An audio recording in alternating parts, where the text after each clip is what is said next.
예수님께서 성육신 하신 사건, 그것은 예수님께서 성육신하는 그 과정 속에 임신했던 당사자가 증인이었고, 그리고 또한 그 주변에 함께 있었던 요셉이 또한 증인이었습니다. 그런가 하면 또한 예수님이 태어나신 그 장면을 통해서 이방인들이 증인이었고 목동들이 증인이었습니다. 이와 같이 예수님께서 성육신하신 것은 그저 소설 속에서 만들어진 것이 아닙니다. 단군 신화처럼 곰이 마늘을 먹고 사람이 되었더라, 이런 우화가 아닙니다. 사실의 사건이었고 정인이 있는 사건이었습니다. 이렇게 성육신하신 예수님께서 우리의 죄를 대속하기 위해 십자가를 지시기 전날이었습니다. 예수님께서 십자가를 진 이 사건도 그 당시에, 그리고 또한 기록이 우리에게 성경으로 기록되어 있지만 그 이후에 이스라엘 역사 속에서도 예루살렘에 십자가 사건이 있었다는 것을 그리스도인이 아니라 비그리스도인이 그 역사 속에서 증거를 이미 하고 있습니다. 그러니 예수님께서 이 땅에 오신 사건과 예수님께서 십자가에서 죽으신 그 사건과 그리고 이 부활의 이 사건, 성육신과 그리고 십자가와 부활은 모든 것이 정인이 차고로 넘칩니다. 어떤 관계 속에서도 부인할 수 없는 사실이요 진리인 것입니다. 그러면 예수님께서 이 땅에 성육신으로 오신 이유가 무엇이고 죽으신 이유는 무엇이며 부활은 무엇을 말하고 있는가라는 것을 우리가 바르게 아는 것은 매우 중요하다는 것입니다. 성육신하신 예수님께서 우리의 죄를 대속하기 위해 십자가를 지시기 전날이었습니다. 예수님께서 유월절을 앞두고 제자들과 마지막 만찬을 합니다. 성경에서는 그 장소까지 명확하게 이야기를 하고 있습니다. 마가다 락방이었다고. 유월절은 이스라엘 역사에 있어서 아주 중요한 대표적인 절기입니다. 특히 유월절은 이스라엘 백성들의 역사를 서내려가는 출발점이었습니다. 그들이 애굽의 종살이로 있을 때에 그들은 애굽의 종으로부터 430년이라는 세월을 등지고 그들은 하나님의 나라라는 이스라엘을 세우는 일의 출발점이 되었으니 그것이 바로 첫발이 유월절이었습니다. 그래서 하나님께서는 그날을 첫날로 여겨라, 첫 출발로 여겨라. 이 유월절이 예수님께서 십자가에서 죽으심의 날이 되는 겁니다. 유월절은 이스라엘 백성들이 하나님의 은혜로 출애굽을 기념하는 것이었다면 또한 이 유월절은 구원을 말하고 있는 십자가 사건과 연결이 됩니다. 이런 접목점을 가지고 있는 유월절을 예수님께서는 하루 앞당겨서 만찬을 하게 되는 겁니다. 예수님께서 유월절을 앞당긴 이유는 무엇이겠습니까? 그리고 또한 예수님께서 유월절을 하실 때에 제자들과 만찬을 했다는 것과 그리고 또한 그 예찬을 나눴다는 이 사실 속에서 우리는 굉장히 중요한 부분들을 목격을 해야 되는 것입니다. 예수님께서는 유월절을 앞당겨서 제자들과 먼저 만찬을 합니다. 왜냐하면 자신이 유월절 어린 양으로 대속을 이룰 제물이었기 때문입니다. 그러니까 유월절 제자들과 함께 할 수 없는 것이죠. 그러니 예수님께서 앞당겨서 제자들과 함께 합니다. 제자들과 이별이 될 마지막 만찬, 이 자리에서 예수님의 특이한 모습이 나타납니다. 그것은 뭔가 하면 떡을 떼면서 예수님께서 제자들에게 말씀하시면서 이렇게 말씀하십니다. 받아 먹어라, 이것은 내 몸이니라. 그리고 또한 떡을 먹은 제자들 향해서 잔을 주시면서 그 잔에 포도주를 담겨서 잔을 주시면서 또한 이렇게 말씀하십니다. 이것을 마시라, 이것은 나의 피니. 언약의 부분들이 새롭게 이 잔을 통해서, 이 피를 통해서 세워질 것을 제자들에게 말씀을 하고 있습니다. 예수님께서 제자들에게 떡과 잔을 주면서 이것을 연결하여 두 가지를 말씀하십니다. 첫 번째는 죄사함이고 두 번째는 언약입니다. 여러분, 예수님께서는 제자들과 함께 하고 있는 만찬에서 왜 떡을 뗐을까? 떡을 떼면서 제자들에게 주시면서 이것은 내 몸이라고 말씀하십니다. 그리고 잔에 있는 포도주를 제자들에게 주시면서 나의 피라고 말씀하십니다. 그리고 이것을 마시라고 말씀합니다. 그리고 언약을 말씀합니다. 먹고 마시는 장면. 이 장면을 통해서 먹는 이와 마시는 이가 예수님께서 그 길을 가는 유월절 사건과 굉장히 깊은 관계를 가지고 있다는 것을 예수님께서는 제자들에게 알게 하는 겁니다. 그러면 먹고 마시도록 하는 것 속에서는 무엇이 그 속에 있는가라는 것입니다. 먹고 마시면 먹는 행위가 중요한 것이 아니라 마시는 행위가 중요한 것이 아닙니다. 예수님께서 제자들에게 이것을 먹으라고 이것을 마시라고 하는 속에서는 가장 중요한 것이 연합을 말하고 있습니다. 예수님과 한 몸이 되고 예수님의 피가 그들에게 피로 증가됨을 말하고 있습니다. 마시라, 먹으라. 이 속에는 예수님과 연합됨이 강조되고 있습니다. 사랑하는 성도 여러분, 예수님께서 제자들과 함께 했던 이 순간을 우리는 성찬 예식으로 제정하여 주님이 이 땅에 다시 오실 그날까지 이 예식을 지켜 준행하고 있습니다. 성찬 예식은 그리스도와 연합 가운데 세워진 새 언약을 예표하고 있습니다. 그리스도와 연합 안에 세워진 새 언약. 이 새 언약은 우리에게 무엇을 조명해주고 있고 무엇을 약속하고 있을까요? 우리가 오늘 이것을 간략하게 세 가지 관점에서, 가장 중요한 세 가지 관점에서 이 내용들을 한번 봅시다. 먼저 26절을 한번 함께 읽습니다. 시작. 그들이 먹을 때에 예수께서 떡을 가지사 축복하시고 떼어 제자들에게 주시며 이르시되 받아서 먹으라, 이것은 내 몸이니라 하시고 아멘. 자, 여러분들 여기서 지금 제자들에게 떡을 떼서 축복을 합니다. 예수님께서 떡을 가지고 축복한 경우가 이 외에 또 있죠. 그죠? 여러분들 잘 아시는 오병이어기적 속에 이 내용들이 있었고, 그리고 칠병이어기적 속에 이 내용들이 있었습니다. 떡을 가지사 축사시고. 그런데 그 장면과 지금 이 장면은 좀 다릅니다. 그 장면은 그들에게 배고픔을 해결하는 측면입니다. 그런데 오늘 이 장면은 배고픔을 해결하는 장면이 아닙니다. 오늘 이 장면은 연합을 말하고 있습니다. 떡을 떼자 축복하시고 제자들에게 주시며. 왜 제자들에게 주었을까요? 이것은 예수님의 몸과 제자들의 몸이 연합을 이룬다는 것을 상징을 하고 있고, 그리고 또한 그 의미를 가지고 있기 때문입니다. 그래서 7병의 기적과 5병의 기적과는 다른 내용들을 우리에게 가르쳐주고 있는 것이 바로 오늘 본문의 떡 떼는 장면이 되는 겁니다. 우리는 먼저 첫 번째 26절 통해서 죄 가운데 놓인 인간의 모습에서 발견되는 것이 죄악과 사망이라면 그리스도와 연합 안에 세워진 새 언약은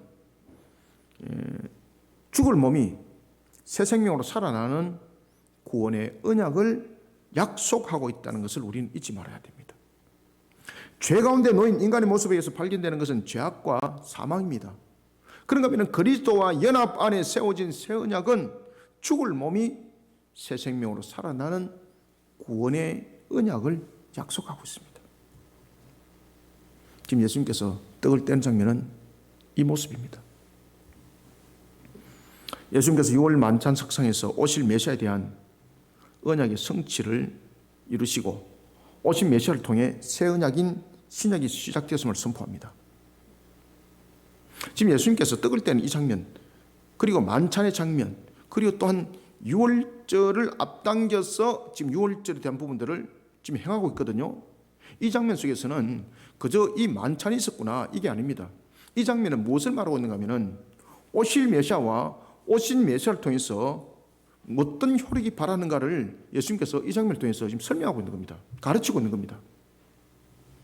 6월절 만찬 석상은 바로 오실 메시아에 대한 언약의 성취를 말하고 있습니다. 그 언약의 성취가 예수님 자신이었습니다. 그런가 하면 또한 그 오신 메시아를 통해서 이루어질 새 언약, 그 새 언약이 이제 시작되었다라는 바로 신약의 시작이 이 떡을 뗀 장면으로부터 시작됐다는 거죠. 따라서 이 성만찬 자리는 바로 신약이 시작되었음을 알리는 선포의 현장이었습니다. 새 언약의 효력은 다른 것으로 바라는 것이 아닙니다. 오신 메시아와 연합을 반드시 이루어야만이 한다는 것을 유월절 만찬은 밝히고 있는 겁니다. 그래서 예수님께서 왜 제자들과 마지막 그 식사 자리를 그 날을 유월절을 앞당겨서 유월절 만찬으로 삼았는가라는 것은 이런 이유가 있기 때문입니다. 새 언약의 효력은 다른 것으로 이루어지지 않습니다. 새 언약의 효력은 인간의 행위로 되지 않습니다. 새 언약의 효력은 율법으로 되지 않습니다. 율법은 우리로 하여금 사람들로 하여금 죄를 아는 기능을 했다면 율법은 거기서 수업입니다. 여러분들 세례 요한이 구원자였나요? 아닙니다. 많은 사람들은 세례 요한을 그를 선지자로 보기도 하고 메시아로 보기도 했습니다.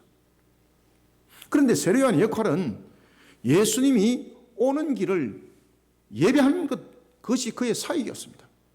그런데 그 사역이 딱 완성이 되니 하나님께서 거둬갔습니다. 율법의 기능도 똑같습니다. 율법에는 구원할 그 능력과 기능이 없습니다. 율법을 통해서 인간이 죄를 아는 것으로서 율법의 기능은 스톱입니다. 그럼 구원의 문제는 결국 그 율법의 완성을 이루고 그 모든 것을 성취하여서 담아낼 메시아가 구원의 결정적 모습이 되는 겁니다.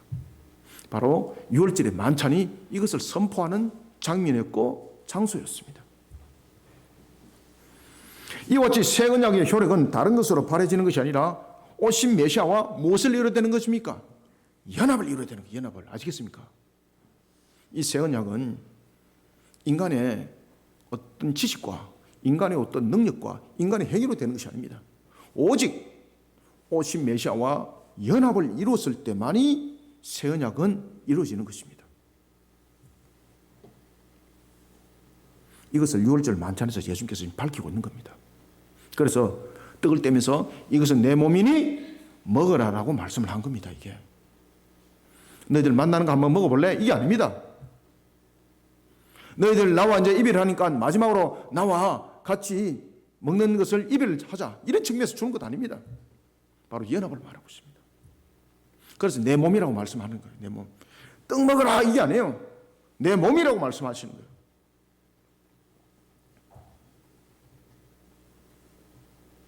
새 언약의 효력은 다른 것으로 바라지 않습니다. 오직 메시아와 연합을 이루어야 되는데 바로 오신 메시아입니다. 오신 메시아와 연합을 이루어야 한다는 것을 유월절 만찬은 밝히고 있습니다. 이것이 바로 성찬입니다. 예수님께서는 자신이 유월절의 어린 양으로 이 땅에 오셔서 죄인을 구원할 제물이 될 것을 만찬에서 밝힙니다. 떡을 뗍니다. 제자들에게 줍니다. 그러면서 말씀하십니다. 이것은 무엇이라고요? 내 몸이니라. 이것은 내 몸이니라. 그리고 제자들에게 이 떡을 먹도록 합니다. 이 장면을 통해서 예수님께서는 자신이 십자가에서 죽으실 것과 그리고 그 죽음이 단순한 죽음이 아니라 우리의 죄를 대속할 유월절 어린 양의 죽음이 될 것을 예고합니다. 그리고 떡을 먹도록 하시면서 그 떡을 먹은 자는 대속을 이루는 자신과 연합이 될 것이라는 것을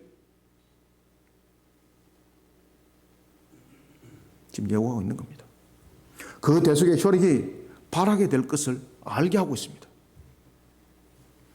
예수님께서 십자가에서 죽으신 죽음은 죽는 것으로 끝나는 죽음이 아니었습니다. 그 죽음은 효력을 발하는 죽음이었습니다. 그 떡을 먹는 자에게 효력을 발하는 죽음이었고 주님이 이 땅에서 재림하셔서 구원의 완성을 이루는 그날까지 효력을 발하는 죽음이었습니다. 창세기 5장 3절에 따르면 인류의 대표성으로 죄를 범한 아담의 죄는 온 인류의 죄가 됩니다. 이런 인간의 죄는 악을 도모하면서 살아갑니다. 하나님을 비방하는 악한 행위에 대해서 두려움을 가지지 않습니다. 야고보서 1장 14절에서도 증가하고 있는 것처럼 욕심에 끌려서 미혹된 삶을 살아갑니다. 우리나라 정치판 보면, 우리나라 경제적 구조적 측면을 보면 참으로 얼만큼 우리가 악한 시대를 살아가고 있는지 온 세상을 보면 정말로 불 보듯이 하나님이 주신 말씀이 맞구나라는 것을 우리가 알 수가 있습니다. 불법과 불의와 부정과 음란이라는 타락과 짝을 지으면서 죄악된 모습으로 살아가고 있습니다. 이것이 인간이 죄로 인하여서 나타난 악한 모습들입니다. 그래서 죄는 사망만 낳은 것이 아닙니다. 죄는 악한 모습을 함께 낳았던 것입니다. 이것이 인간 속에서 나타나는 가시와 엉겅퀴였고, 그 다음에 자연 속에서는 가시와 엉겅퀴가 열매를 맺어가는 부분들, 이런 환경들 부분들에서 문제가 생겼던 것이죠. 창세기 2장 17절에서 이미 밝혀졌던 인간의 죽음, 이 인간의 죽음이 죄로 인한 필연적 사건이라는 것, 그리고 또한 이 필연적 사건이 죽는 것으로만 끝난 것이 아니라 이 죄가 악을 도모한다는 이 사실을 잊어버리게 만드는 겁니다. 이것이 죄를 범한 인간의 모습들입니다. 이미 하나님께서 창세기 2장 17절에서 인간이 죄를 범함으로써, 아담이 대표성으로서 죄를 범함으로써 죽을 존재가 된다는 것은 이미 밝혀졌습니다. 그러면 우리는 죽음이라는 것을 바라보면서 내가 얼만큼 큰 죄인가를 돌아볼 수 있어야 되는 것이거든요. 그런데 죄는 악을 낳다 보니까 영적 마비 상태를 유발시키고, 그런 속에서 하나님을 오히려 비방하게 만들고, 그런가 하면 또한 음란과 타락과 불법과 이런 걸 통해서 마치 인생을 즐겨야 된다는 것으로서 위로받게 만드는 행위들이 일어났더라는 것입니다. 그래서 여러분 보시면 우리가 세상 사람들에게 참으로 수시로 듣는 이야기가 한 번 있지 않습니까? 그것은 뭡니까? 한 번 태어난 인생, 한 번 사는 인생 멋지게 살다 가자. 그거 좀 어릴 때서 많이 들었죠? 들은 사실 없습니까? 저는 참으로 너무 알아도 많이 들었습니다. 이런 사람의 단편적인 삶의 측면만 바라보게 하는 겁니다. 영적 마비 상태가 이런 부분들을 유발을 시켰던 것이죠. 인간의 죽음 뒤에는 심판과 구원에 따른 문제가 여전히 남아있다는 사실을 믿지 못하도록 만들어갑니다. 예수님께서는 자신이 십자가에서 죽으시는 그 죽음이 죄악 가운데 놓여진 우리를 향한 대속이 될 것을 말씀합니다. 그리고 그 죽음의 효력이 하나님의 택한 백성에게 효력으로 발휘질 것을 제자들에게 알게 하고 있습니다. 그러니까 이 시대 우리들에게 또한 깨달아 알게 하고 있습니다. 그리스도와 연합을 이루는 자. 그러면 그리스도와 연합을 이루는 자는 그러면 어떻게 되는가라는 것입니다. 바로 새 언약 가운데 세우시게 된다는 것이죠. 새 언약 가운데 세워지면서 죽을 몸이 새 생명으로 살아나는 구원의 완성을 이룰 것을 떡을 떼어 주시는 장면과 내 몸이니 먹으라는 장면을 통해서 지금 약속하고 있는 겁니다. 26절 다시 한번 읽읍시다. 시작. 그들이 먹을 때에 예수께서 떡을 가지사 축복하시고 떼어 제자들에게 주시며 이르시되 받아서 먹으라, 이것은 내 몸이니라 하시고. 아멘. 죽음은 모든 것이 끝이라는 것을 말하지 않습니다. 세상 사람들은 죽음을 끝이라고 말하고 있습니다. 그런데 죽음은 끝이 아닙니다. 죽음은 저주 상태입니다. 인간의 죄로 인하여서 나타난 그 결론이 죽는 것으로 끝났다 그러면은 이건 저주가 아닙니다. 하나님께서 그 죽음을 말씀하셨습니다. 그러면 죽음이라는 것은 그 생명이 끝나는 것으로서 모든 것이 마무리되는 것이 아닙니다. 그럼 그것은 저주가 아닙니다. 그렇죠? 인간의 그 죽음은 우리가 요한계시록에도 나타나고 있는 것처럼 끝나는 것이 아닙니다. 인간의 죽음은 죄로 인한 값인데 그 값을 해결하지 못한 자는 둘째 사망이 기다려주고 있습니다. 그런데 이 둘째 사망이 영적으로 우리에게 나타나는 그런 모습이 아닙니다. 주님께서 재림하시면은 불신자들도 전부 다 부활합니다. 그 전에 신자들이 먼저 1차 부활을 하게 되는 거죠. 구원과 심판은 영육간입니다.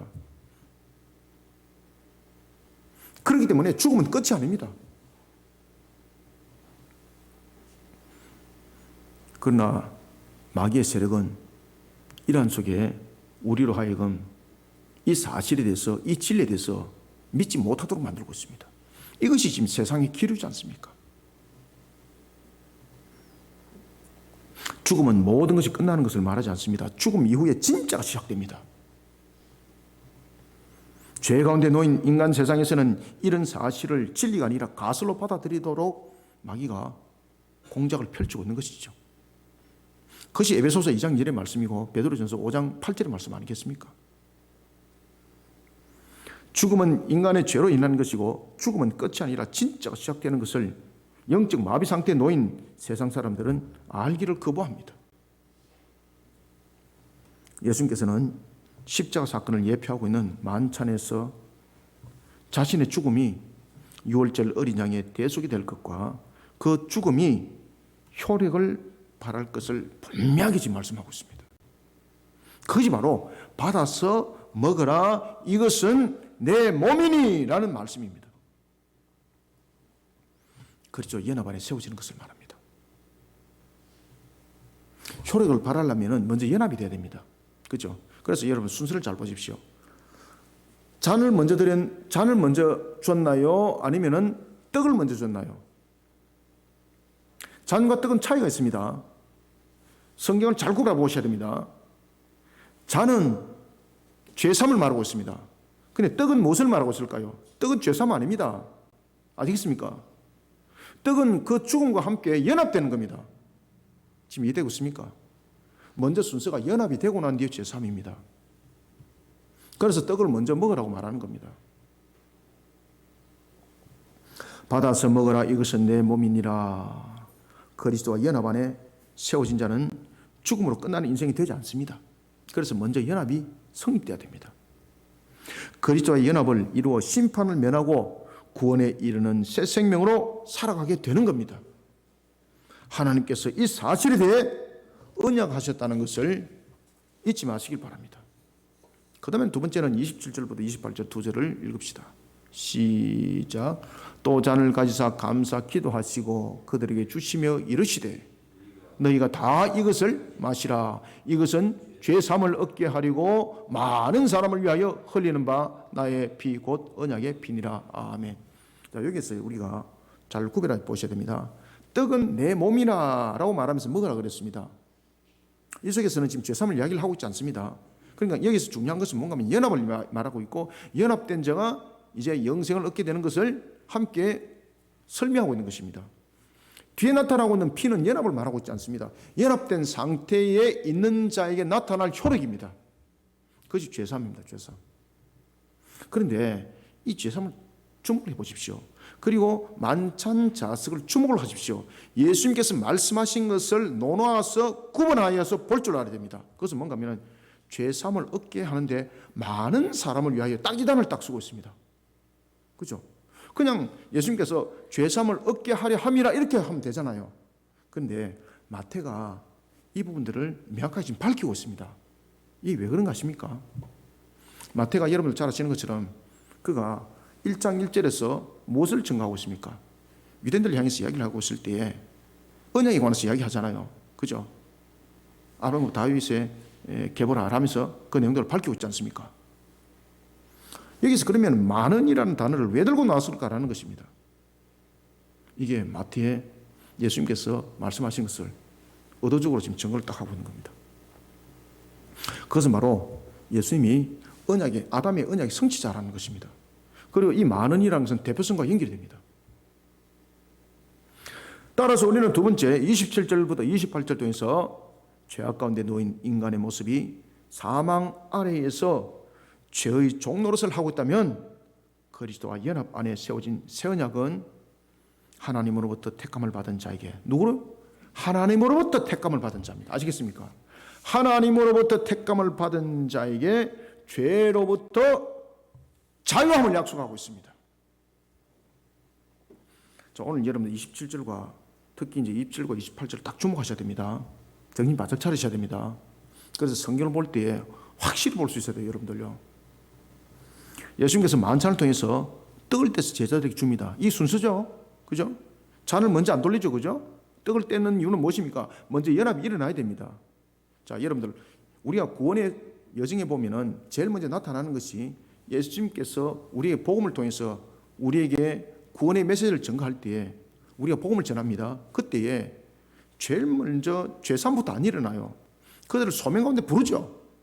아시겠습니까? 그러고 난 뒤에 동시에 거의 동시유발적 측면에서 나타나는 것이 칭의의 죄사함들이 뒤에 나타나요. 먼저 연합이 이루어져야 돼요, 여러분들요. 연합이라는 것은 관계되는 것을 말하고 있어요.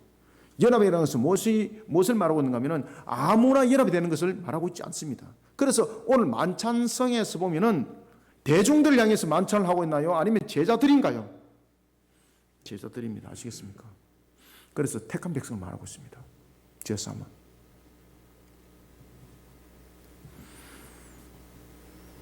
예수님께서 만찬을 통해 떡을 떼어 제자들에게 먼저 줍니다. 먼저 연합이 이루어져야 되거든요. 그런데 그 연합은 제자들이었습니다. 다른 길이 지나가던 사람들에게 떡 안 떼줬습니다. 그러면 구원받을 자는 누군가라는 것입니다. 하나님의 택한 백성이라는 것을 이 속에서 명기를 시키고 있습니다. 마태가 지금. 만찬을 통해 떡을 떼어 제자들에게 줍니다. 다른 사람이 주지 않습니다. 그리고 그 떡을 먹은 자들입니다. 아시겠습니까? 떡을 안 먹은 자들에게는 잘 안 줬습니다. 그죠? 그러니까 이 죄사함은 그리스도와 연합이 되지 않는 상태에서는 죄사함이 없다는 이야기입니다. 지금 구별하고 있습니까? 어떤 분이 제가 또 이렇게 가르치면 또 이렇게 말할 것입니다. 아따 세세하게 잘도 봤네. 당연한 것 아닙니까 이거? 응? 제가 조직신학자이기 때문에 이것을 신학적으로 나눠서 말하지 않습니다. 지금 진리를 말하고 있는 겁니다. 이것을 마시라. 예수님께서 제자들에게 포도주가 담긴 잔을 주시면서 잔에 담긴 포도주가 장차 있을 예수님의 죽으심과 관계된다는 것을 지금 알리고 있습니다. 그리고 그 죽음이 우리의 죄를 대속할 것과 관계된다는 것 또한 알게 하고 있습니다. 그리고 그 잔에 담긴 포도주를 마시는 자를 가리켜서 죄사함을 얻게 될 것이라고 말씀합니다. 그런데 이 죄사함을 얻게 되는 자가 먼저 순서가 무엇입니까? 몸의 연합이었습니다. 몸의 연합. 그죠? 예수님께서 만찬을 대중들과 함께 하지 않았습니다. 주목하셔야 됩니다. 제자들과 함께 한 것은 중요한 의미를 담고 있습니다. 앞에도 제가 말씀드렸던 것처럼 만찬에서 일어나고 있는 장면은 크게 두 가지의 언약을 예고하고 있습니다. 첫 번째는 하나님의 택한 백성에 대한 언약을 예고하고 있습니다. 만찬에 택감을 받은 자들이 참여하였던 것처럼 구원에 따른 죄사함은 택한 백성들 가운데 일어날 언약이라는 것을 예고하고 있습니다. 두 번째는 그리스도의 죽으심이 관한 겁니다. 그리스도의 죽으심은 새로운 언약의 길을 여는 것이요 대표성으로서의 대속을 이루는 것임을 예고하고 있습니다. 예수님께서 제자들에게 잔을 주시면서 이렇게 말씀하십니다. 잘 구별해서 보세요. 이것은 죄사함을 얻게 하려고, 그 다음에 여기서 잘라주셔야 됩니다. 많은 사람을 위하여, 여기서 자르셔야 됩니다. 세 번 자르셔야 됩니다. 많은 사람을 위하여 자르시고 흘림받은 나의 피, 언약의 피, 이렇게 연결되셔야 됩니다. 이 세 개 구별해 보셔야 됩니다. 많은 사람을 위해 흘린 피라고 말씀합니다. 사람은 유한성을 가지고 있습니다. 제가 앞에도 보면 마태가 유대인들을 향해서 이 내용들을 지금 기록했다 그랬지 않습니까? 마태복음 1장 1절을 여러분 쫙 보시면은 이 부분들을 알고 들어가셔야 됩니다. 아브라함과 다윗의 자손 예수 그리스도 계보라. 아시겠습니까? 그러면서 이 아브라함에 대한 부분들이 나중에 어디로 가고 있습니까?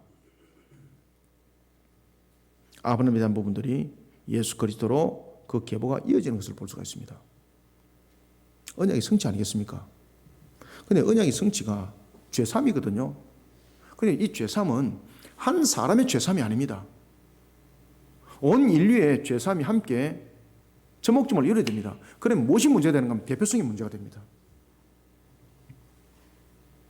그래서 지금 마태가 이 많은 사람이라는 단어를 쓰면서 우리에게 굉장히 의미가 심장한 이야기를 이 속에 많은 사람이라는 단어를 통해서 지금 우리에게 전개해 주고 있습니다. 많은 사람을 위하여 흘린 피라고 말합니다. 많은 사람을 위하여. 사람을 보면 유한성 가운데 있습니다. 그러면 예수님께서 죽으시면은 만약에 예수님이 한 개인이었다면은 예수님은 많은 사람을 위해서 흘린 피가 되지 않습니다. 사람은 자기 죄로 인해서 자기가 죽는 겁니다. 여기서 지금 마태가 주목을 하고 있는 것은 뭔가 하면은 바로 첫 번째 아담이 인류의 대표성을 가지고 죄를 범하였다면은 그 대표성을 가지고 있는 그 모든 것을 담아낼 수 있는 예수님은 신성으로서의 이 모든 것들을 이루십니다. 신성이 인성을 담아내어서 무한성 속에서 대표성 속에 성립이 됩니다. 이것을 지금 설명하고 있는 겁니다. 많은 사람을 위하여 흘린 피라고 말씀합니다. 사람은 유한성 가운데 놓여져 있습니다. 첫 번째 아담이 인류의 대표성이 될 수 있는 것은 간단합니다. 왜냐하면 그 당시에는 인류가 아담과 하와밖에 없었기 때문입니다. 그런데 하와가 문제잖아요. 그런데 하와는 하나님께서 잘 기억하시길 바랍니다. 하나님께서 하와를 별도로 창조하셨나요? 아담의 갈빗대를 취하셨나요? 그렇죠. 여기서 아담이 대표성이 되는 거예요. 그래서 아담이 있을 때는 아담 혼자가 대표성으로서 자격을 가지고 있어요. 왜 그러면 인류가 없으니까. 아시겠습니까? 창세기 2장 21절에서 여자는 남자의 갈빗대를 취해서 창조됩니다. 이런 측면에서 아담은 대표성을 가지게 되는 겁니다. 그러나 인류가 번성한 가운데 아담의 죄를 대속하기 위한 대표성의 성립은 유한한 인간성으로는 안 된다는 이야기예요. 한계를 가질 수밖에 없다는 사실입니다. 그래서 지금 마태가 많은 사람이라는 이 단어를 통해서 지금 예수님이 누구라는 걸 증거하고 있습니까? 성자 하나님을 지금 증거하고 있는 거예요. 지금 이게 성자 하나님께서 성육신하신 이유 중에 하나가 바로 대표성의 문제입니다. 대표성에 따른 문제를 해결하기 위함이었습니다. 무한하신 하나님께서 사람의 몸을 취하시면서 많은 사람을 담아낼 수 있는 거룩이 된 것입니다. 한 사람이 죽으면 한 사람의 값이 되지만 무한하신 신성이 인성을 취하여 이룬 한 인격은 많은 사람을 담아낼 수 있는 무한한 그릇이 되고 또한 무한한 그릇으로서의 대표성을 가지게 되는 겁니다.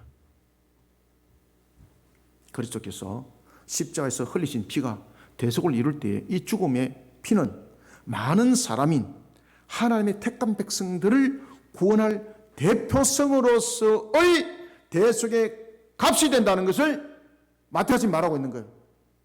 예수님께서 말씀하신 걸 그대로 지금 적는 거예요, 지금. 그래서 마태가 우리로 향하여서 하나님께서 우리에게 이 땅에 오신 성육신하신 이유를 알아라는 겁니다. 27절, 28절 두 절을 읽읍시다. 시작. 또 잔을 가지사 감사 기도하시고 그들에게 주시며 이르시되 너희가 다 이것을 마시라. 이것은 죄사함을 얻게 하려고 많은 사람을 위하여 흘리는 바 나의 피 곧 언약의 피니라. 아멘. 사랑하는 성도 여러분, 디도서 3장 3절은 죄악 가운데 놓여진 상태를 가리켜 여러 가지 정욕과 행락의 종로로 탄다라고 증거하고 있습니다. 죄악 가운데 살아가는 인간의 모습에서 참된 가치를 찾아볼 수 없다는 것이죠. 그러나 그리스도의 연합 안에 세워진 자는 죄인의 모습이었던 옛사람이 예수와 함께 십자가에 못 박히게 되는 겁니다. 그리하여서 썩어짐의 종노릇으로부터 해방되어서 자유함을 얻게 된다고 로마서 6장 6절과 로마서 8장 21절이 증거하고 있습니다. 예수님께서는 제자들에게 주는 잔에 담긴 포도주를 가리켜서 죄사함을 얻게 하려고 흘린 피라고 말하고 있습니다. 그리고 이것이 언약의 피라고 말씀하고 있습니다. 그리스도와 연합 안에 세워진 새 언약은 하나님으로부터 택함을 받은 자에게 죄로부터 자유함을 약속하고 있습니다. 이 약속의 말씀 아래 우리는 세워졌다는 사실을 잊지 마시기 바랍니다. 마지막으로 세 번째 우리가 29절 한번 읽읍시다. 시작. 그러나 너희에게 이르노니 내가 포도나무에서 난 것을 이제부터 내 아버지의 나라에서 새 것으로 너희와 함께 마시는 날까지 마시지 아니하리라 하시니라. 아멘. 자, 여러분들 마태가 이 구절을 통해서는 또 무엇을 증거하고 싶었을까요? 지금 예수님께서 이 말씀 하셨거든요. 바로 십자가에서 죄 사함의 완성을 지금 말하고 있습니다. 만약에 이 내용들이 안 맞다면 예수님 계속해서 십자가에서 계속 십자가 지셔야 됩니다. 십자가에서 완성했기 때문에 이제 더 이상 이 땅 위에 예수님 죽으실 일은 없다는 이야기입니다. 이 본문은 그 이야기를 지금 하고 있는 겁니다. 예수님께서 그 말씀하신 것을 마태 그대로 지금 기록을 하면서 이 세상 사람들한테 알아야 된다는 거예요, 이게. 그래서 우리는 이 성찬 예식을 통해서 그리고 또한 이 본문을 통해서 주어진 이 말씀들이 어떤 말씀인가 우리가 삶과 똑바로 바르게 깨달아야 될 이유가 있는 것입니다. 이 말씀들을 바르게 깨달았을 때 우리 속에 얼마나 큰 은혜가 일어나고 있습니까? 그죠? 우리 속에 살아서 움직이는 신앙들이, 역동치는 신앙들이 그전과 다르다는 것입니다. 우리는 주님께서 이 땅에 오신 이유를 반드시 바르게 알아야 되고, 그리고 죽으신 목적이 무엇을 말하고 있고, 부활이 우리에게 무엇을 증가하고 있는가를, 성찬이 우리에게 무엇을 증가하고 있는가를 우리가 직시해야 되는 것입니다. 그 속에 우리의 진짜 신앙이 나타나는 겁니다. 마지막으로 세 번째는 29절 통해서 죄악 가운데 놓인 인간의 모습이 근심과 염려 가운데 살아가도록 우리를 이끌어가고 있다면, 그리스도와 연합 안에 세워진 새 언약은 근심과 염려가 없는 샬롬의 은혜를 약속하고 있습니다. 무엇을 약속하고 있다고요? 샬롬의 은혜. 죄악 가운데 놓인 인간의 모습은 살아도 사는 것이 아닙니다. 죽음과 심판을 향해서 나아가고 있는 겁니다.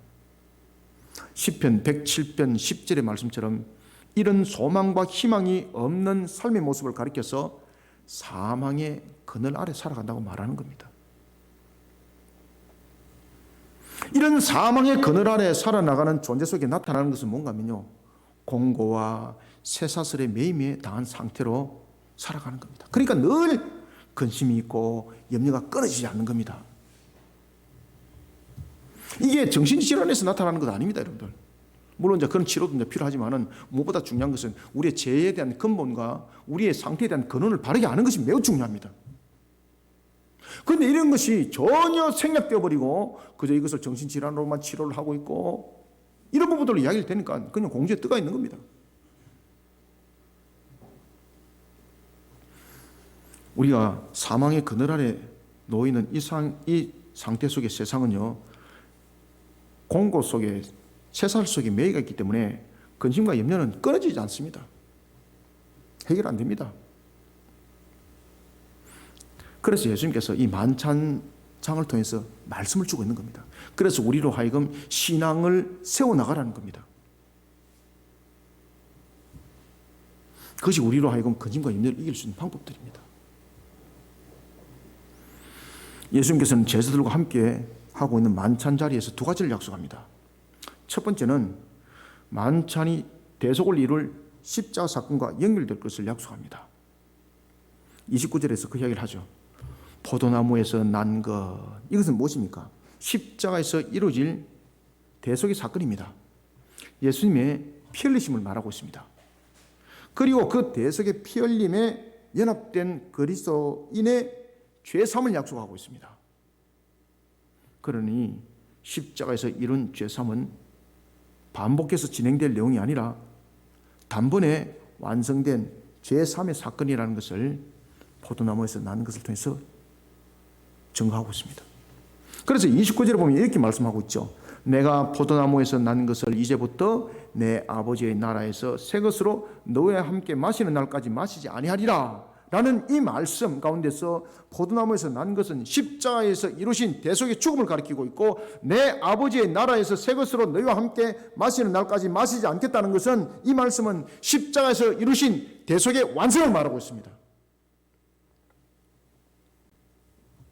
그리고 또한 내 아버지 집에서 새 것으로 너희와 함께 마시는 이라는 것은 장차 임할 예수님의 재림의 때를 약속하고 있습니다. 그러니 이 말씀은 요한복음 19장 30절에서 말씀하신 다 이루었다와 연결돼서 죄사함에 따른 대속의 완전함을 약속하고 있는 겁니다. 그리고 두 번째는 방금 읽었던 그 구절과 연결되는데, 장차 완성될 주님의 나라에서 새롭게 맞이할 만찬을 지금 약속합니다. 주님께서 십자가를 지은 것은 이 땅의 대속을 이루는 측면에서 완성을 이루기 때문에 더 이상 십자가 사건은 없다는 겁니다. 그런데 이제 새롭게 만찬이 열려진다는 겁니다. 그 새롭게 만찬이 열려지는 것은 어디서 일어날까요? 바로 완전 구원이 성립된 주님께서 재림하셔서 불신자들을 향하여서 심판하시고 예수 그리스도의 그 생명의 피값에 그 이름이 기록되어지는 생명책에 그 이름이 기록되어진 자들이 새하늘과 새 땅에 살아가면서 펼쳐지는 만찬입니다. 29절에서 말하는 새 것으로 너희와 함께 마시는 날은 장차 도래할 새 예루살렘에서 일어날 삶을 말하고 있습니다. 요한계시록 21장 1절 이하에 새하늘과 새 땅에서 살아갈 것과 사망과 슬픔과 애통이 없는 샬롬이 영원한 곳을 약속하고 있습니다. 29절을 다시 한번 읽읍시다. 시작.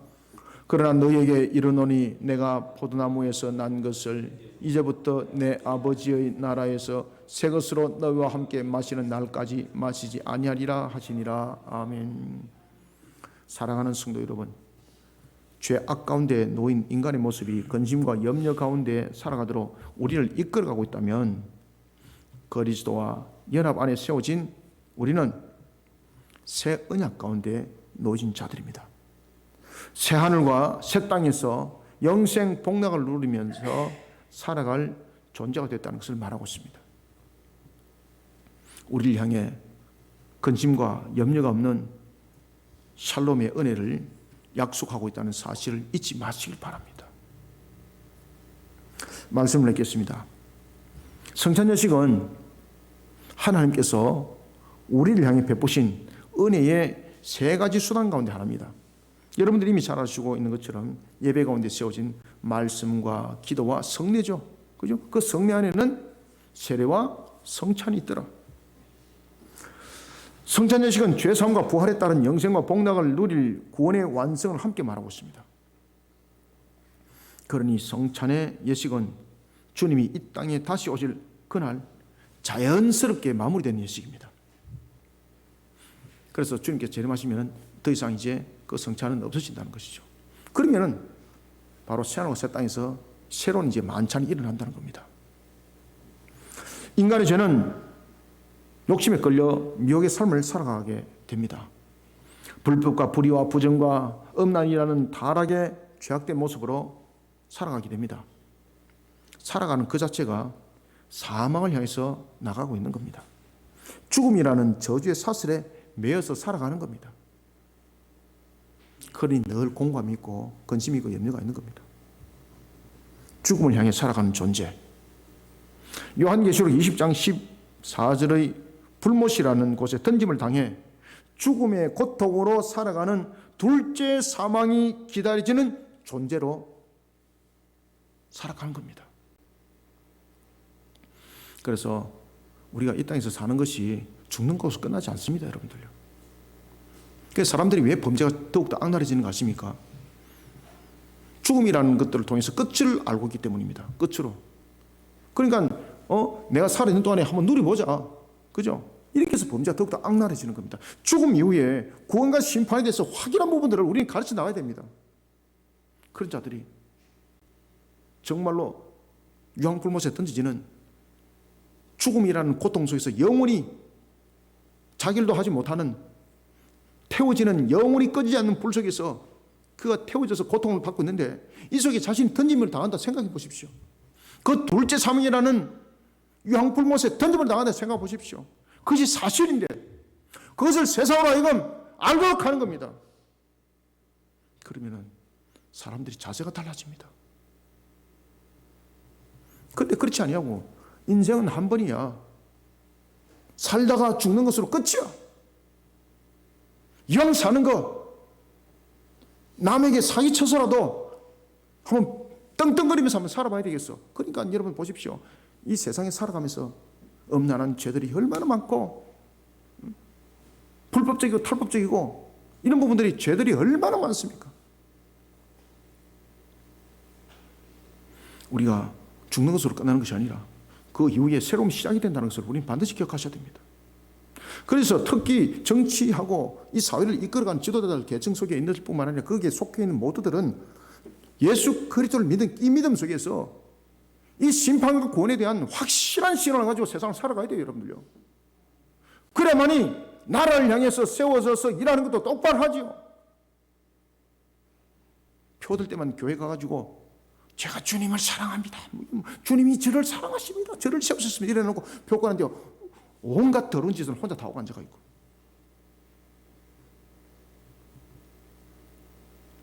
그러니까 이단들이 득세를 하는 거예요, 여러분들요.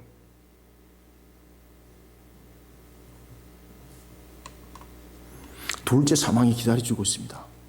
둘째 사망이. 죽음으로 끝나는 것이 아닙니다, 여러분들. 얼마나 두려운 것 같습니까? 그러니 지옥의 그 고통이 얼마나 고통스러운지 주님께서 마지막으로 선포도를 마시지 않습니까? 지옥의 고통을 마시거든요. 심지어 여러분들 예수님께서 요한복음 17장에서 기도를 할 때에 그 지옥의 고통으로부터 자신이 면할 수만 있다면 나를 이 잔으로부터 나를 물리쳐 주옵소서라고 말하지 않습니까? 잔을 나로부터 물리쳐 주옵소서. 그리고 예수님께서 그 잔을 마십니다. 지옥의 고통을 마십니다. 얼마나 큰 고통이 있는지. 엘리엘리 라마 사박다니, 아버지 어찌하여 나를 버리셨나이까. 그러면서 큰 소리를 치면서 예수님께서 숨을 거두시더라. 여러분들, 지옥의 고통은요 말로 형용할 수가 없는 겁니다. 죽는 것으로 끝나지 않습니다. 불신자든 신자든 전부 다 영원하게 살아갑니다. 어떻게? 신자들은 복락으로 영원히 살아가고, 불신자들은 고통 속에 상상할 수 없는 그 불에 태워지는 그 고통 속에 영원히 그들은 살아가는 겁니다. 그것이 주님이 오시는 그날 심판과 구원으로 갈라진다는 사실 기억하시길 바랍니다. 한 번 사는 인생이 아닙니다, 여러분들. 모든 인생은 영원히 삽니다. 주님이 전부 다 기록 다 하고 있습니다.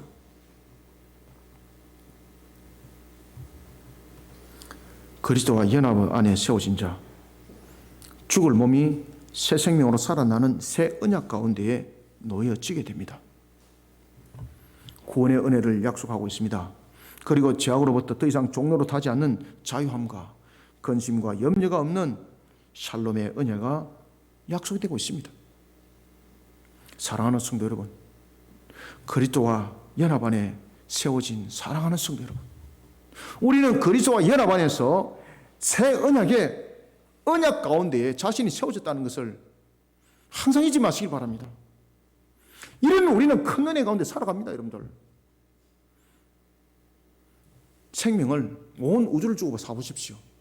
살 수 있는지 말입니다.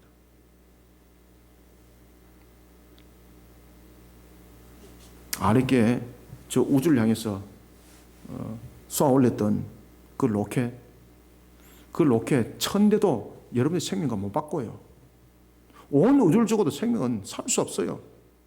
그런 우리의 생명에 대해서 새 생명으로 하나님께서 자신의 대속을 이루면서 우리에게 새 생명으로서 모든 것들을 회복시키고, 그러한 속에 우리에게 생명으로서의 응답을 하셨어요.